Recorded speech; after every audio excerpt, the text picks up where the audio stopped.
this morning at the SFS eNtuzuma, where an investigating officer with a colleague went into the police holding cells to charge a suspect who was arrested on Saturday. Then after charging him, the suspect somehow got agitated and grabbed keys from the officers, keys of the cells, assaulted them, overpowered them.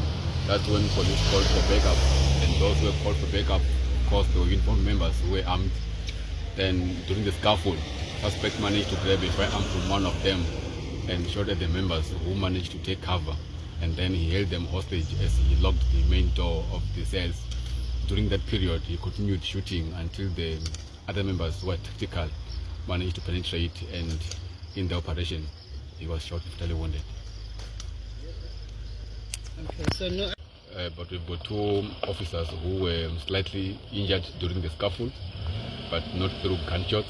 As police, we are pleased that no one was injured from the police side, although they are mentally not all right, so they will be withdrawn temporarily from active operations so that they can undergo psychological sessions and debriefing for them to be fit for duty.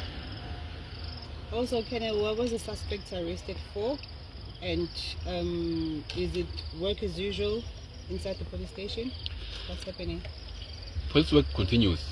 There was no service which was disrupted. As and when there was that situation, the CSC was operational as usual because members had the situation under control.